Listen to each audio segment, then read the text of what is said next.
Hello বন্ধুরা, সবাই তোমরা কেমন আছো? নিশ্চয়ই ভালো আছো, আমিও ভালো আছি। অনেক দিন বাদে একটা ভিডিও নিয়ে আসলাম। আমি তো তোমাদের সঙ্গে ঘুরতে যাওয়ার ভিডিওগুলোই দিচ্ছিলাম, কিন্তু আমার মাঝখানে একটু অসুবিধার কারণে ভিডিওগুলো আমি পোস্ট করতে পারছি না। তার মাঝখানেই চলে আসলো এই বিয়েবাড়ি।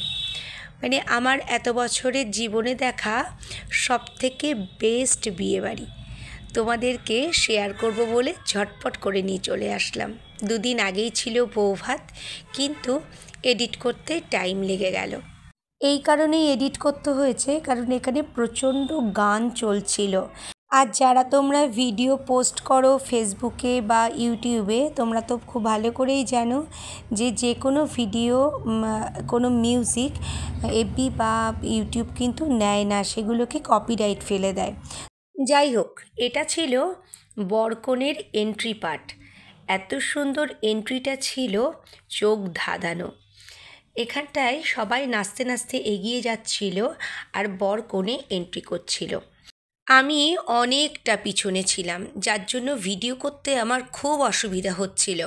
সামনে যে আমি গিয়ে ভিডিও করব সেই পজিশানটাও ছিল না।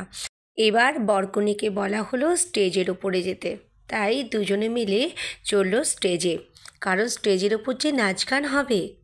নাচের গানগুলো কিন্তু তোমাদেরকে শোনাতে পারলাম না, তাই জন্য সরি। অনেকক্ষণ ধরে নাচ গানার পালা চলছিল, আর সবাই এত সুন্দর নাচছিল যে সবাই মনোমুগ্ধ হয়ে দেখছিল। এখানে ছেলের মা বসে রয়েছে, সম্পর্কে আমার ননদ হয়। খুব সুন্দর করে সেজেছিল সেদিন। আর ছেলে মেয়ে উভয়ই স্টেজের পরে সব কিন্তু একটা টাইমে ডান্স করতে শুরু করলো। যাই হোক, আমার কাছে কিন্তু এটা বেস্ট বিয়েবাড়ি ছিল। ছেলে মেয়ে কাজের সূত্রে থাকে লন্ডনে, তাই কিছু লন্ডনবাসীও কিন্তু এখানে উপস্থিত ছিল।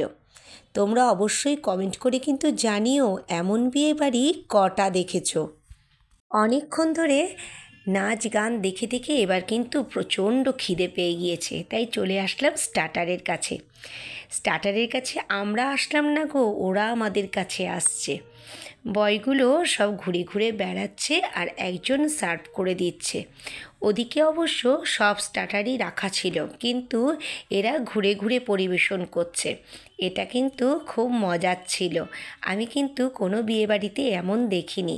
জল থেকে শুরু করে বিভিন্ন রকম স্টার্টারের আয়োজন করেছিল। মেয়েরা দেখলাম এখান থেকে সবার আগে তুলে নিল প্রন পাকোড়া। খেতে কিন্তু দারুণ ছিল। প্রনগুলো যেমন কাঠির মধ্যে করে রান্না করে আমরা খাই, এইরকমই একটা ওপরে বেসনের প্রলেপ দেওয়া ছিল। খেতে দুরন্ত লাগছিল। এরপরেই নিয়ে নিলাম রেশমি কাবাব। রেশমি কাবাবটা কিন্তু দারুণ খেতে ছিল। কাঠি দিয়ে কি আর রেশমি কাবাব খাওয়া যায়? এদিকে হাতও তো লাগাতে পারছি না। যাই হোক, আমার শাশুড়ি মাকে বললাম আমাকে কিন্তু একটু ভিডিও করে দিন, তাই মা দাঁড়িয়ে দাঁড়িয়ে আমাকে ভিডিও করে দিচ্ছিল। একটা ভিডিওর মধ্যে পুরোটা দিতেই পারলাম না। আমি কিন্তু পুরো খাবারটা রেখেছি সেকেন্ড ভিডিওতে, ওটা কিন্তু অবশ্যই দেখো।